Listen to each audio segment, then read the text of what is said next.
Excellent. Okay, so today I want to talk about within the homeland ethnic Central Asians as Russian citizens. And to start out, I do this research for George Mason University's Institute of Immigration Research, where we're starting a new project on Eurasian migration from Central Asia and Russia after the conflict. I also work for the U.S. Department of Defense, and I want to clarify that this is not my comments today do not reflect the Department of Defense's stance or the opinions of the U.S. government.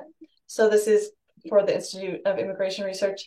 So migration to Russia from Central Asia has been researched and analyzed and instrumentalized for development projects since the collapse of the Soviet Union, and this has resulted in a lot of academic research, books, and articles to talk about the many problems of migration to Russia.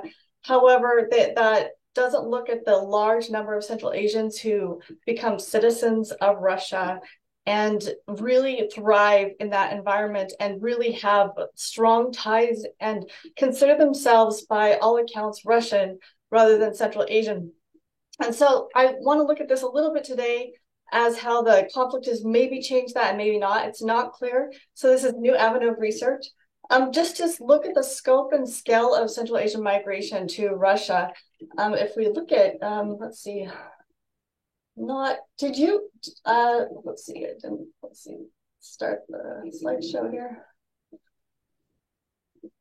So the Central Asian Russian citizenship from 1992 to 2002, it wasn't that big. And if you look at the Kazakhstan one, that's different. There's a lot of citizens returning to Russia after the collapse of the Soviet Union.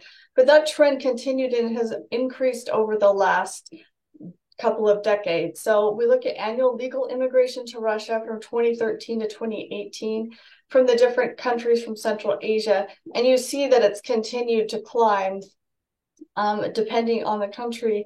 And then Central Asians granted you Russian citizenship up to 2022. You see that increases, especially among Tajiks, even though they're a smaller percentage of migrants than compared to Uzbekistan, which has the greatest population in Central Asia.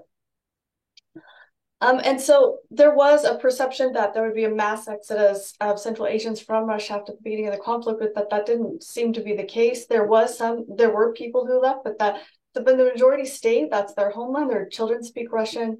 They're very happy there. They have businesses.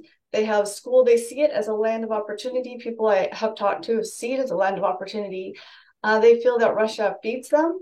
And some Central Asians in Central Asia feel that they are obligated to fight because their families members there are obligated to help the Russians because this is the place where that they've lived and it has provided so much for them.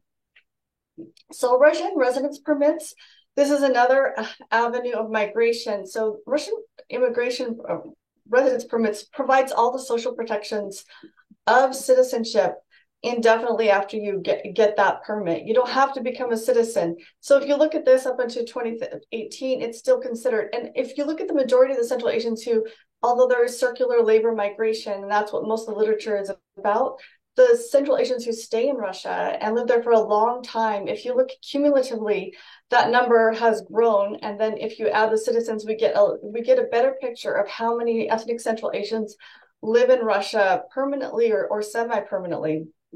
So this is Russian work permits issued. So this is different. This has to be renewed. It's not the same as a residence permit, but this has still continued to grow up until 2018. So I'll just run through this data real quick. But Central Asians in Russia in 2022. So this is if you look at the percentage, and this is the low end.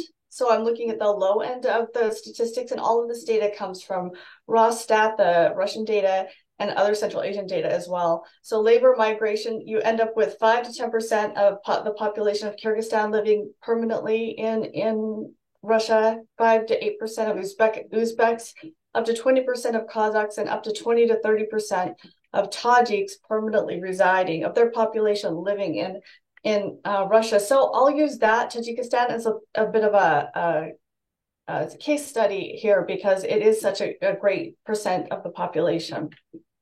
So legal immigration to Russia from Tajikistan from 2013 to 2018, it's only gone up. And then if you look at the spike from 2012 to 22, you see what went down during COVID. then it spiked back up in 2021. So you see the citizens of permanent residence, and then the total immigration. And then Tajiks gaining Russian citizenship up to January 2023. And then that would have a cumulative effect as well. So it's quite substantial. So that would then, of course, have a strong political impact and as a strong influence and identity of people who decide to stay there, even though they have transnational ties, both at home in Tajikistan, but also among diaspora groups in Europe and in the United States. So it looks more like this. So it may be a little bit higher. So you've got about 10% of Tajiks have residency permits, labor permits about 10%, about 5 to 10%. This is the low end, 5% Russian citizenship. It's probably more along the lines of 10%. So then that gives you about 70% of the Tajik population staying in Tajikistan and 30% who have dual citizenship with Russia and are allowed to do so by law, Russian law and Tajikistan's law, living in Russia.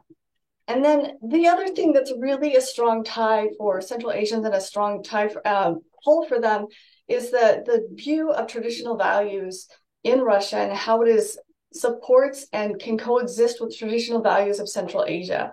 And that even though traditional values is nebulous, it has a concept of cultural sovereignty where people can have their own culture and live and work with that within their own communities in Russia. It's pro-traditional family, but it's flexible, so they allow polygamy, a divorce in some contexts, and then there's religious freedom, which they may not feel that they have in their own home country, where it's Judeo-Christian and Islamic. And Putin himself has said that the Christian and Islamic values are tied together in Russia, and there's also Islamic education that they are not able to get in their own home countries a lot of the time. So Russia offers an Islamic freedom and an Islamic identity in a way, and more freedom to practice than they do in their own home countries, even though they're majority Islamic or Muslim in Central Asia. And then we look at Russia has several avenues to have assimilation or accommodation and it really ties to tie the countries together, tie the nationalities together, similar as it was done in the Soviet Union of peoples, where this is a Russian language as a cultural code of the nation. And this is from one of the cultural websites with the translation that it's really important to tie these groups together. And then they have diaspora groups that work together within the context of Russia that really lay a foundation for people to assimilate. But there have been shifts. There is Russian nationalism. I'm sure everyone's read about that. And it is going back to some of my co-panelists that have discussed things like populism and the far right, that we've seen that exacerbated, especially during the conflict. So there's shifts exacerbated. There's Judeo-Christian, Islamic, but there becomes a juxtaposition between us and them, between, for example, far right Russian nationalists and the Islamic identity. But it's pro-traditional and nuclear family. It has become more anti-abortion and pro-Slavic. There's religious freedom, but it's juxtaposed against orthodoxy. So one of the examples I want to use is from a Telegram channel that I thought was really interesting, that one of the far right nationalists, one of the commenters said, by the way, in Russia, which is certainly more progressive than Tajikistan, the hijab is quite permitted. Is that why all the Islamic fascists go to Russia to claim the rights? So he's saying that he acknowledges, and he was surprised earlier that there's more religious freedom there, but then he started calling them fascists because he didn't like what they were bringing there. But he doesn't give any examples of what might be going on, because although there is a rise in nationalism. And so if we look at the literature, using survey data collected 3 years from Russia's first invasion of Ukraine in 2014, Busudanov identified attitudes among Russians fell into ethnic hierarchies, while only 15% were against Ukrainian immigrants, 56% were against Central Asian immigrants, and that rose during the first phase of the conflict. And later research indicates that growing anti-immigrant sentiment towards Central Asians has hedged up towards over 60%. And Gerber and Zaviska found that strong pro-Russian sentiment among migrants from Kyrgyzstan, including a preference for Russian government and admiration of Vladimir Putin. And other researchers found that high levels of anti-foreigner sentiment in Russia stem from perceived differences in cultural values and a lesser degree to threats of economic loss. So similarly, there was a study done that found that Russian opposition and migration, drawing from aggregate data from 72 regions of Russia, found that perceived threats of economic loss played a prominent role. And so what we're seeing too is that there's been a shift then. So even though some of these migrants are leaving, they still have a strong Russian identity. Um, Even though they're leaving, maybe because of for economic reasons, we have maybe the reason because there's a rise in the last 3 minutes, please. Uh-huh. Last 3 minutes. Okay, please. so this is just one of the example of the Russian far right saying that if your neighbor's a migrant, you should take them to a military enlistment office. And I found it among interviewees that they even though some left, they didn't want to be drafted into the war, they still identified with a strong positive view of Russia. And so the new lines of research would be identity formation and flexible citizenship among these Eurasian migrants who are leaving Russia to go home or going to Europe or going to the US.